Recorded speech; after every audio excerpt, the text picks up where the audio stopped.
July 9th, 1970, Lansing, Michigan. 16-year-old Laurie Murninghan, the daughter of the city's former mayor, is abducted from her workplace by a black male during a robbery gone wrong. 11 days later, Laurie's decomposed body is discovered in a remote swampy pond, and her cause of death is determined to be strangulation. Even though Laurie's employer picks out a promising suspect from a photo lineup who has an extensive criminal record, the authorities do not believe there is enough evidence to arrest this man. So Laurie's murder officially remains unsolved. After that, the trail went cold.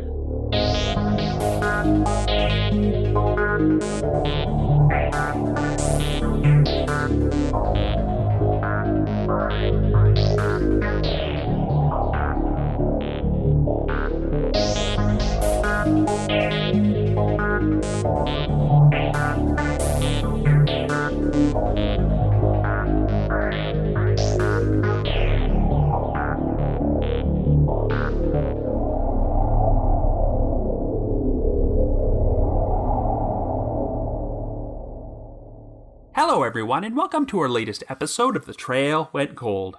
I'm your host Robin Warder, and today we're going to be covering the unsolved abduction of a teenage girl which took place over 50 years ago, the 1970 murder of Laurie Murninghan.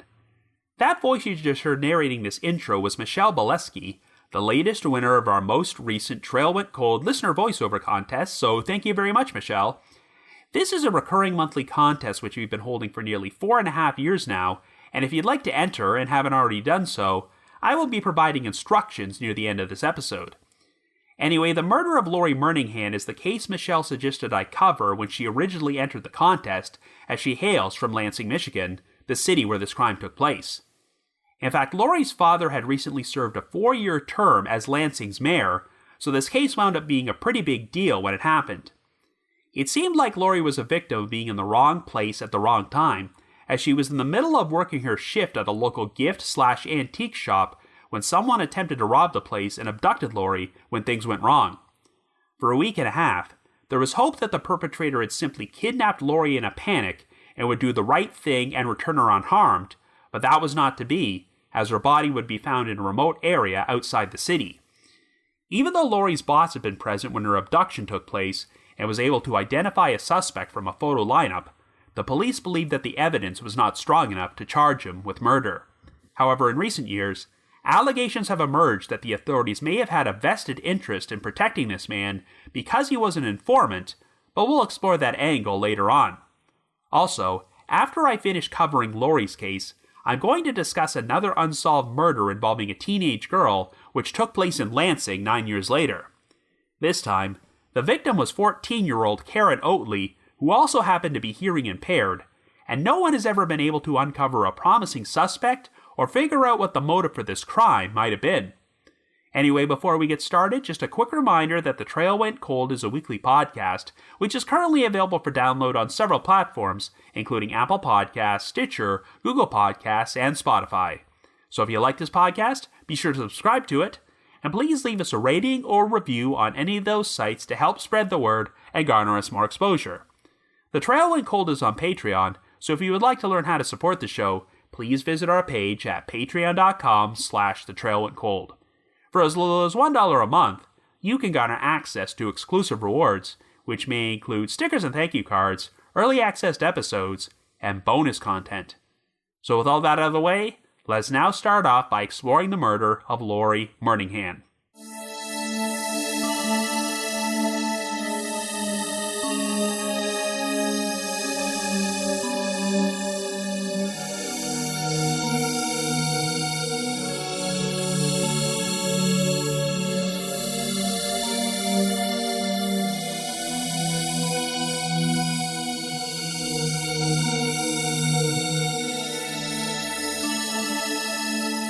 Our story begins in Michigan in 1970, and our central figure is 16-year-old Laurie Murninghan, who lives in the state's capital city of Lansing. Laurie's parents are Max and Patty Murninghan, and she is the third of 4 children, as she has an older sister named Marcy an older brother named Mark, and a younger brother named Patrick.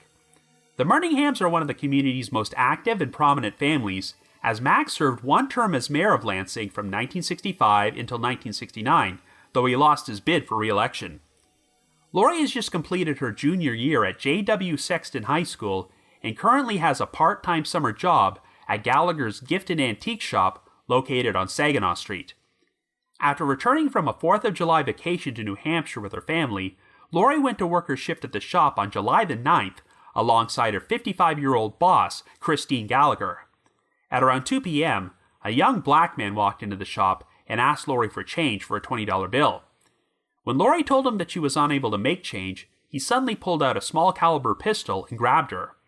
When Gallagher tried to intervene, the man struck her on the head with his gun, which caused the weapon to accidentally discharge before she fell to the floor. The man then proceeded to abduct Laurie from the shop, and by the time Gallagher recovered and regained her senses, she contacted the police. It would turn out that a robbery had taken place, as $64 was stolen from the cash register, and the bullet which had been discharged from the gun was fired into the ceiling. Needless to say, since Laurie was the daughter of the city's former mayor, a massive search effort and publicity campaign was launched to find her, and it would involve several law enforcement agencies, including the FBI. The blow to Gallagher's head with the gun had caused a gash that required 11 stitches, but she was not seriously injured. Following her recovery, she provided a description of the assailant to the police, who put together a composite sketch that was circulated throughout the media. He was described as being a light-skinned black male with a goatee, who appeared to be around 20 to 25 years old, and he had worn a yellow shirt, dark trousers, and a straw hat.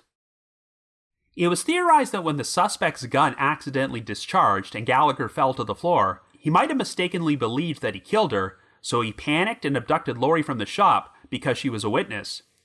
Within hours of her disappearance, Max Murninghan went on television and made a public plea for Laurie's abductor to return her alive, stating, quote, "Since Mrs. Gallagher is not seriously injured, do not harm an innocent girl and cause yourself greater trouble," end quote.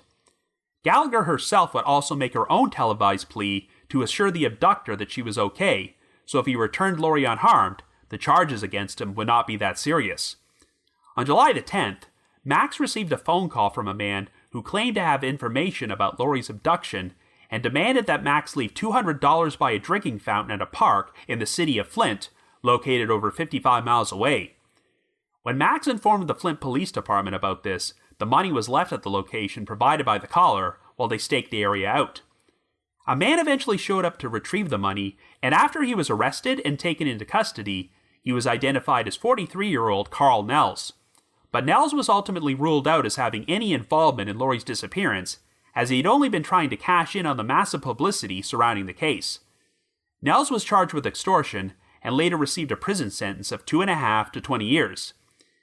In the 11 days following Laurie's abduction, the authorities investigated over 1,500 tips, but tragically, she would not be recovered alive. At around 4:45 p.m. on July the 20th, a pair of boys who were looking for empty pop bottles on a rural country road located 22 miles southeast of Lansing when they came across the body of a young female about 15 feet from the road. The victim was heavily decomposed and lying face down in a swampy pond, and her body had been obscured by weeds and tall grass. It wasn't long before dental records positively identified her as Laurie Murninghan. Following an autopsy, the county coroner expressed his belief that Laurie was murdered and had her body dumped at the location on the same day she was abducted, but due to the level of decomposition, he could not determine if she was sexually assaulted. Laurie's exact cause of death was initially withheld from the public, but 4 months later, it was revealed that she had died by asphyxiation after she was manually strangled. Laurie's funeral was attended by hundreds of people, and her favorite song, Simon & Garfunkel's Bridge Over Troubled Water, was played in tribute. A Laurie Murningham Memorial Scholarship Fund would soon be established in order to help send other female students from J.W. Sexton High School to college. Anyway, after helping police create a composite sketch of Laurie's abductor, Christine Gallagher looked through a number of mugshots, and she wound up coming across a photo of a suspect, which caused her to instantly break down in tears and identify him.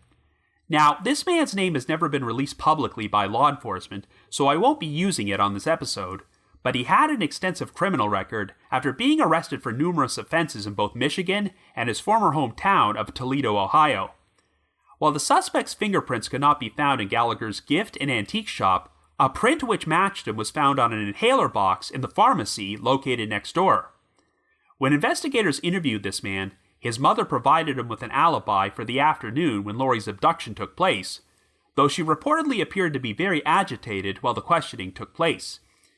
During one of the suspect's interrogations, he was injected with the truth serum sodium pentothal, even though the United States Supreme Court had already ruled that confessions produced by truth serum were unconstitutionally coerced and inadmissible. Regardless, the results of the truth serum testing on this man were inconclusive. It seemed that the case against him fell apart when he was placed in a police lineup, but Christine Gallagher was unable to identify him. However, it's worth noting that Gallagher had poor eyesight and always wore eyeglasses with extra thick lenses. And even though Gallagher described the attacker as having a goatee, and this particular suspect was sporting a goatee in his mugshot when she identified him, he was clean-shaven by the time he appeared in the police lineup. In the end, investigators just did not believe the evidence against him was strong enough to file murder charges. 9 years later, the investigation into Laurie's murder would be briefly linked to another infamous case. Some of you might be familiar with the story of James Dallas Egbert III, a child prodigy from Dayton, Ohio, who entered Michigan State University in East Lansing at age 16. On August 15, 1979, Egbert disappeared from his dorm room at the university, leaving behind a suicide note, and he would not be tracked down and recovered safely until 1 month later. On the day he originally went missing, Egbert had made a failed suicide attempt by consuming methaqualone in the university's steam tunnels, and while he wound up surviving, he eventually died of a self-inflicted gunshot wound in August of 1980. The story wound up ballooning into a moral panic because Egbert was a fan of fantasy role-playing games such as Dungeons & Dragons and had reportedly played live-action sessions of the game in the steam tunnels. This led to speculation that Egbert had taken his own life because these games had caused him to lose his grip on reality and have a psychotic episode. For this reason, Dungeons & Dragons and other fantasy RPGs were surrounded by controversy for years, but in actuality, Egbert suffered from depression and other mental health issues brought on by the pressure of being a child prodigy, which likely paved the way for his suicide. Well, in September of 1979, shortly after Egbert was found alive following his initial disappearance, Laurie Murningham's case wound up being linked to the saga thanks to a woman named Cindy Hulleberger, who worked as a paint clerk at a discount department store in Lansing. According to Hulleberger, one of the reasons that Egbert had gone missing for a month was because 2 of his associates were responsible for the murder of Laurie Murningham, and Egbert may have found out about it. She stated, quote, "Dallas is from a different generation, so he's not involved, but the people he is involved with, I have been told, also know about it. There are too many unanswered questions about this case than just a missing 16-year-old who went off to cool his head and find some inner peace." End quote. Even though Christine Gallagher had personally witnessed Laurie get abducted by only one individual, Hulleberger alleged that there were 2 people involved in Laurie's murder, and that she was killed because she knew them and could identify them. Well, investigators did look into Hulleberger's story, but ultimately determined that these 2 cases were not connected at all, and that Hulleberger may have fabricated the story in hopes of claiming a $5,000 reward which had been offered for Egbert's safe recovery. So yes, considering that Dungeons & Dragons was not even invented until years after Laurie's murder, I think we can rule out any link. Laurie's case would pretty much fade from the spotlight for the next 2 decades, and tragically, her mother Patty passed away in 1997, with her father Max following suit 3 years later. However, in August of 2001, Laurie's body was exhumed with hopes of performing forensic testing which was not available at the time of her death. Given that she had been found in a swampy pond, hopes were not high that much forensic evidence would be available, but the exhumation uncovered 2 strands of pubic hair on Laurie's body, and DNA testing would show that the hairs did not belong to her. It was then announced that an attempt would be made to test the hairs against the same man who had been identified by Christine Gallagher 3 decades earlier. By this point, the suspect was 54 years old and currently serving time in jail on misdemeanor charges, so a search warrant was used to obtain one of his pubic hairs for comparison to the hairs found on Laurie's body.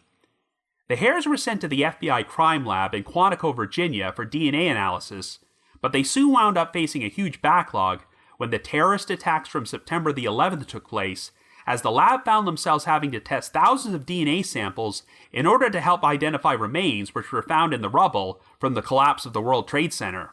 As a result, the evidence was eventually turned over to the Department of Defense, who did not perform the DNA testing until 2002.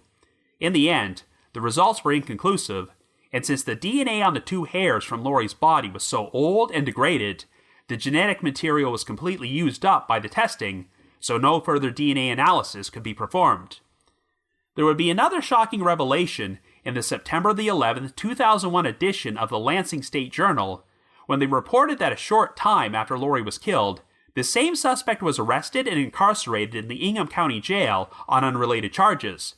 While there, he supposedly told a fellow inmate that he was responsible for Laurie's abduction and murder, and the inmate soon provided a statement about this to the police. But for some reason, nothing was done with this information.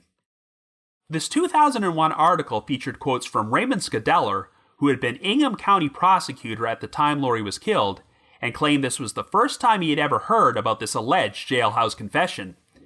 Since the inmate who overheard the confession was no longer alive by this point, his statement could not be used as evidence. No charges were ever filed against the implicated suspect, and he died in San Diego, California in January of 2007. So after more than 50 years, the murder of Laurie Murninghan still officially remains unsolved. So I guess you could say, the trail went cold.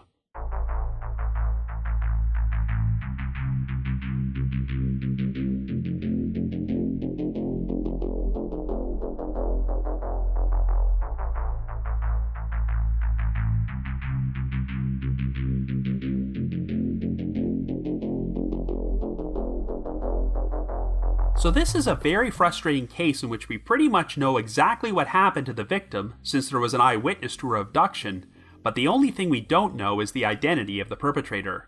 Or rather, we have a pretty good idea of the killer's identity, but the authorities just never felt they had strong enough evidence to charge him.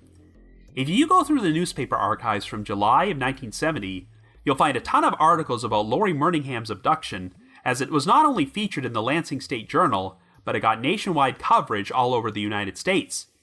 I'm sure this was largely due to the fact that Laurie's father was the former mayor of Lansing and had only been out of office for a year at this point, but the ironic thing is that the perpetrator likely had no idea who Laurie or her family was. She was simply in the wrong place at the wrong time, and I'm sure the abductor was taken by complete surprise once they learned how much attention this crime received and saw their composite sketch being circulated everywhere. In the 11 days between Laurie's abduction and the discovery of her body, the case pretty much got non-stop exposure, as there was hope that the perpetrator had just taken her in a moment of panic and would eventually decide to do the right thing and return her unharmed. It was theorized that he might have mistakenly believed that he killed Christine Gallagher when the gun discharged and took Laurie with her because she was a witness, though it actually turned out that Laurie was nearsighted and her glasses were inside her purse when this took place, so she may not have been able to make a positive identification no matter what.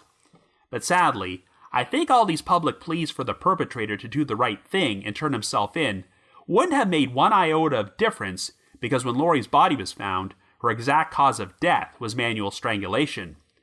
If the killer was panicky and felt he needed to eliminate Laurie because she was an eyewitness, he could have ended it quickly by shooting her, but the fact that he went to the trouble of strangling her to death indicates a lot of rage and possibly a prior history of violence. He may have only entered the shop with the intention of committing robbery, but once he found out that a teenage girl was working there, he may have decided that he wanted to abduct her, though the level of decomposition made it impossible to determine if Laurie was sexually assaulted. And as we're going to discuss momentarily, the person who is believed to be responsible for this crime is alleged to have preyed on other teenage girls. So if you look at the earliest media coverage of this case, there's very little indication that investigators had any promising suspects on the radar, and as far as I can tell, all the information about Christine Gallagher identifying him in a photo lineup was not made public until Laurie's body was exhumed for DNA testing 3 decades later. While the Web Sleuths forum has a thread about this case, and dating back to 2006, a number of posts have been made there by Laurie's younger brother, Patrick, who was only 14 years old at the time of her murder, and offers his own insight into why this suspect was never charged with the crime. According to Patrick, the identity of Laurie's abductor was known to police within the first 24 hours, but they may have had their own ulterior motives for not bringing him to justice, and the authorities never even told him about this guy until 1990, even though he had previously been investigated. I mentioned earlier that the suspect had an extensive criminal history, not only in Michigan, but in his hometown of Toledo, Ohio.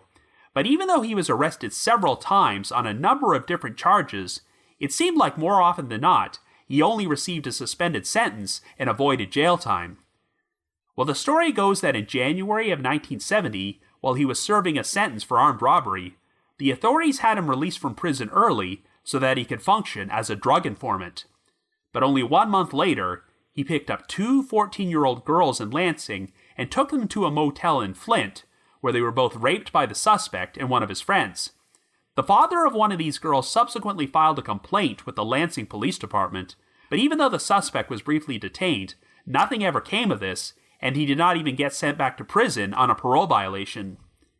It was only after Laurie's abduction took place when this man was arrested again and held in the Ingham County Jail to deal with the situation involving the rape charges, and that's when he supposedly made a confession to another inmate that he was responsible for killing Laurie.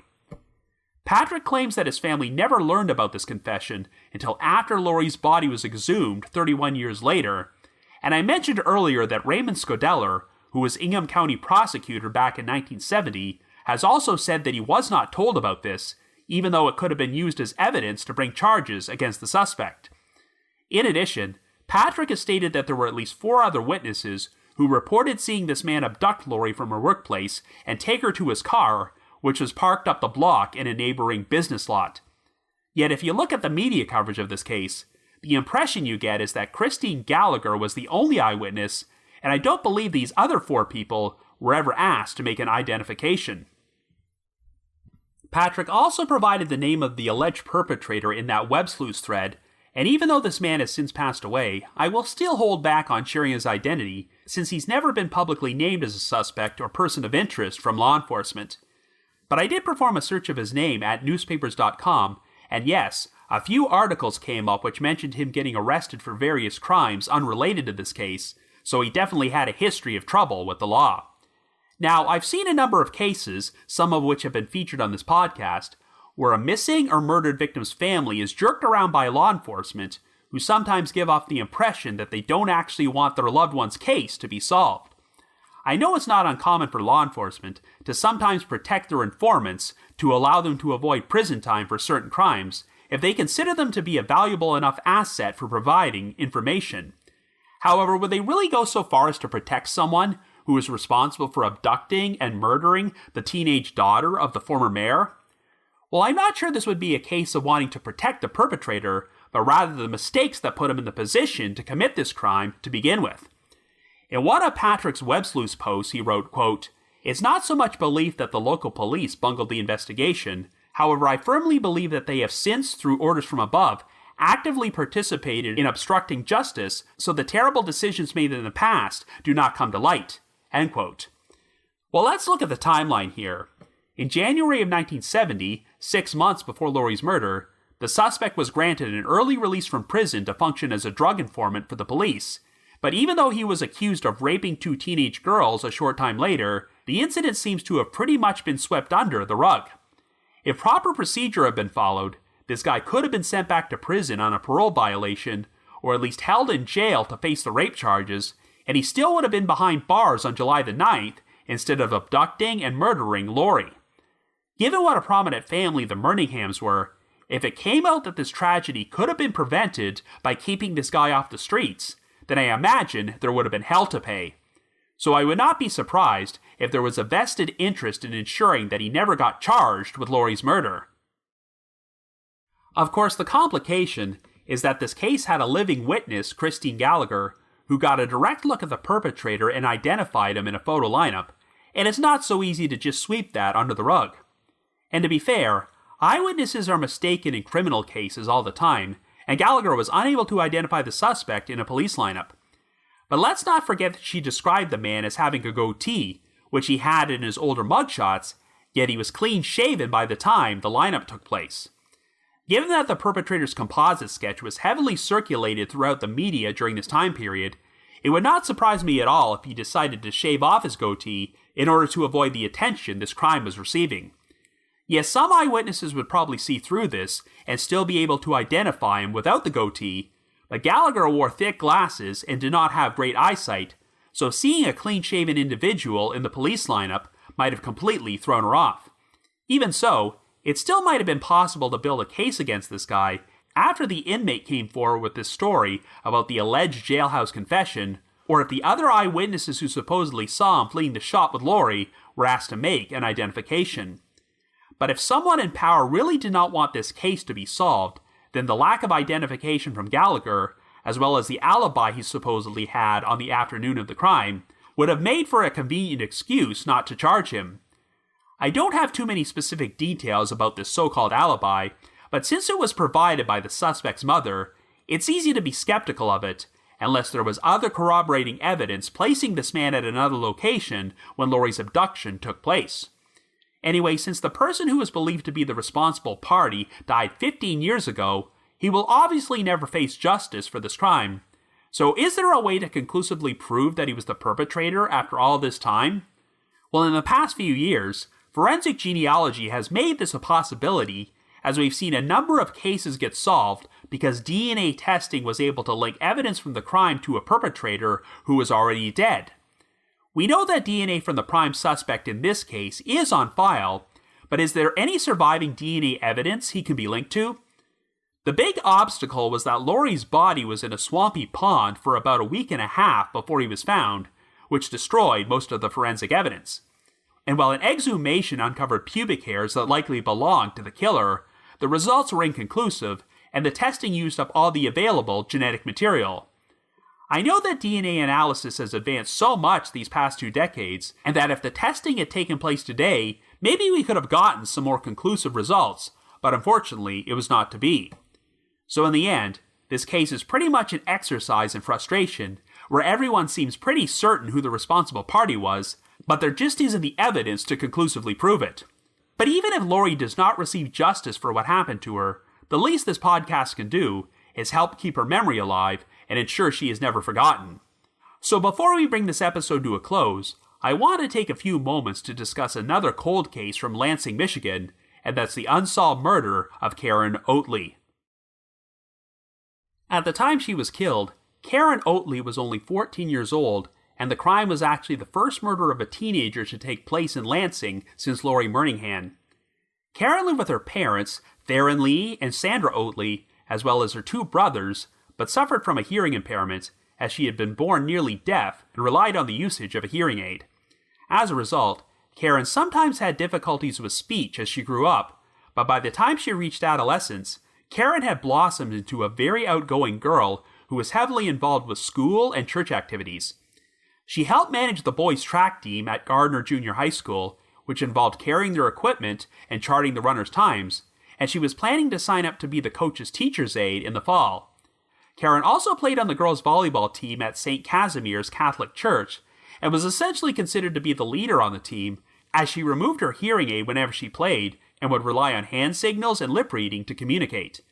In 1979, Karen completed her last day of summer school on Friday, August the 3rd, and was set to start her freshman year as a 9th grade student at Gardner Junior High in the fall. At around 6 p.m. on the evening of Sunday, August the 5th, Karen left her home on her 10-speed bicycle in order to go for a ride.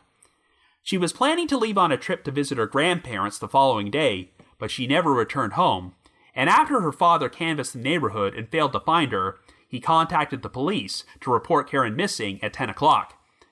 Even though Karen had no prior history of taking off, the police initially treated her disappearance as a runaway, but it wasn't long before it became a homicide investigation.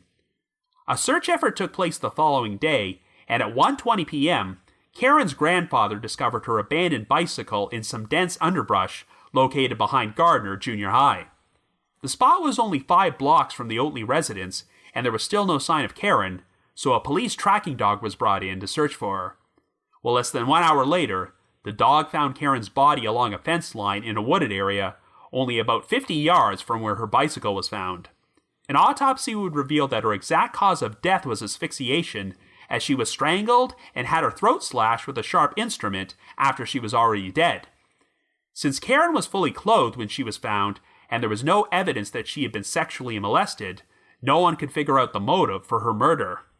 A special phone line was set up in order for people to send in tips about the crime, but there were no witnesses who reported seeing or hearing anything unusual on the night Karen was killed.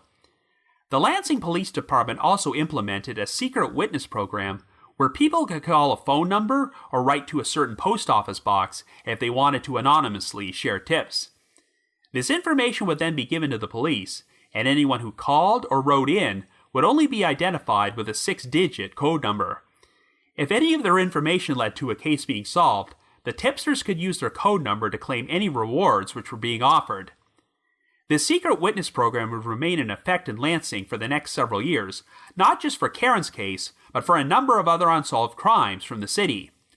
In the weeks following Karen's murder, a couple of potential suspects were questioned, none of whom have ever had their names revealed publicly. The person who seemed to get the most attention was an individual known only as Hairman because he was known for having a strong fetish for hair and would pursue teenage girls who had long hair, which Karen did. After the police received a tip that 2 eyewitnesses had seen Hairman with Karen on the day she disappeared, they decided to bring him in for questioning. They found a yellow plastic garbage bag in Hairman's possession containing about 250 to 300 photos of himself with young girls and boys, and it also contained a copy of the Lansing State Journal, which had a front-page story about Karen's death. Oddly, a school photo of a long-haired young girl resembling Karen was stapled to the newspaper's front page, but it turned out to be a photo of someone else. Investigators eventually tracked down and spoke to the 2 witnesses who had supposedly seen Hairman with Karen, but they both denied ever having seen them together. In the end, it turned out that Hairman had an ironclad alibi that day, so he was ruled out as a suspect. The investigation would eventually hit a brick wall and fade from the spotlight. Karen's family left Lansing during the early 1980s, and when the Lansing State Journal published a new article about Karen's murder in June of 2014, her parents were living in Fort Myers, Florida. When interviewed, Laurie Oatley said that he hadn't spoken to anyone in law enforcement about the case for several years, and described the pain of not knowing what happened as, quote-unquote, like having a bamboo shoot under your fingernails. So unfortunately, there isn't really all that much which can be said to analyze this case. This isn't like the murder of Laurie Murninghan, where everyone believes they know who the perpetrator was but lack the evidence to make an arrest. Here, it sounds like no one has ever had the faintest idea about who the killer might be. During the early stages of the investigation, the police interviewed a couple of potential suspects, such as the aforementioned Hairman, but there was never anything to link these individuals to the crime, and the leads went nowhere. In August of 1982, the Lansing State Journal published an article which stated that notorious serial killer Coral Eugene Watts, nicknamed the Sunday Morning Slasher, was being investigated for potential links to Karen's murder and a number of unsolved cold cases from Michigan. Even though Watts was apprehended in Texas, he spent most of his life living in Michigan, and is believed to be responsible for the murders of anywhere from 14 to over 100 victims. Watts has since passed away, and the methods he used for his crimes included strangulation and slashing his victims' throats, which is exactly what happened to Karen. It seems like the investigation into Watts never led anywhere, as the Lansing PD simply said that they did not think Watts was responsible for any of the unsolved murders from the area during that time period, though they couldn't completely rule out the possibility either. But the issue with Karen Oatley's murder is that there was virtually no evidence to work with, so theoretically, anyone could have been responsible. I mean, because there was so little to go on, the original investigators acknowledged that they couldn't even state with any certainty if the killer was male or female. Since her bicycle was found 50 yards from her body, someone probably attacked Karen and dragged her body into the woods, and due to her hearing impairment, they could have sneaked up on her from behind and she never saw it coming. But since the perpetrator did not sexually assault Karen or even remove her clothing, what could their motive have been? Why did they decide to asphyxiate a 14-year-old girl before slashing her throat? Was Karen specifically targeted, or was she just selected at random by someone who wanted to commit murder? Of course, no one was thinking about DNA back in 1979, but I'm not sure if investigators had much in the way of physical evidence at all. The Lansing State Journal still makes mention of Karen's murder every few years whenever they publish articles about unsolved cold cases from the area, so the crime has not been completely forgotten. But I just don't get the impression that there have been any solid leads at all these past 40 years. Without any eyewitnesses or physical evidence, it's possible that the only way this case might ever be solved is if someone decides to brag about it or make a confession, but the whole crime is just a major head-scratcher. But it's also a major tragedy, because even though she was born with a handicap, it sounds like Karen had done everything in her power to overcome it and live life to the fullest, until someone decided to take it away from her. It would be nice if after all these years, they could find conclusive answers for the families of Laurie Murninghan and Karen Oatley. So if you happen to have any information about either of these cases, please contact the Lansing Police Department at 517-483-4600. That's 517-483-4600. Anyway, another special thanks to listener Michelle Beleski for narrating the opening of this week's episode. If you've already entered our listener voiceover contest before, you are automatically eligible for our next random drawing, so you don't have to do anything. But if you would like to enter and haven't already done so, all you have to do is send me an email under the subject line Trail Went Cold Contest, naming the one unsolved cold case you'd most like to see featured on this podcast. Once again, send me an email under the subject line Trail Went Cold Contest to robin.warder@icloud.com. That's robin.warder@icloud.com. Now, the reminder that The Trail Went Cold is on Patreon, so please visit patreon.com/thetrailwentcold to learn how you can support our podcast and become eligible for some pretty neat rewards. This past month, I released a special bonus episode about the unsolved disappearance of Mel Wiley, a police chief who vanished from Hinckley Township, Ohio in 1985. In addition, we've dropped an exclusive bonus episode from my spin-off podcast, The Path Went Chilly, in which myself, Jules, and our other co-host Ashley discuss the unsolved 2004 murder of Sarah Fox. And for our patrons in Tier 3, I've recorded another new audio commentary track, which can be played over a classic episode of Unsolved Mysteries. I'd also like to give a shout out to our most recent listener who has signed up with us on Patreon this week, and that's Lisa M. Thank you so much for your support. Another reminder that provided that it is safe enough to travel there, I'm hoping to appear at CrimeCon UK, which is being held at the Leonardo Royal Hotel and Spa in London on June the 11th and 12th. If you would like to get a 10% discount on tickets to this event, please visit crimecon.co.uk and use the promo code COLD22. Once again, that's crimecon.co.uk and the promo code is COLD22. In addition, I wanted to provide another reminder that I hold live streaming sessions on a platform called Get Vocal. Every Thursday night from 7 until 8 p.m. Eastern Time, I host what is essentially an after show of each week's podcast episode, where I have an interactive discussion about the featured case from said episode and answer questions and address comments from listeners. I always include a link to these sessions in our show notes, so be sure to check there for more information or visit getvocal.com. That's GETVOKL.com. I just wanted to give another shout out to my supporters at the Unsolved Mysteries message board at the Sitcoms Online forum and the Unresolved Mysteries subreddit. I need to provide a big thanks to McGill Foote, who edits and assembles this podcast together for me, and Vince Nitro, who composes the eerie music you hear on every episode. If you haven't already, you can like us on Facebook, follow us on Twitter, or leave us a rating or review on Apple Podcasts, Stitcher, Google Podcasts, or Spotify. Anyway, in a matter of days, I'm going to be traveling to Las Vegas to appear on Podcast Row at CrimeCon, and to commemorate the occasion, next week's episode is going to feature an unsolved cold case from that city. So until then, have yourselves a great week, and join us next Wednesday for another brand new episode of The Trail Went Cold.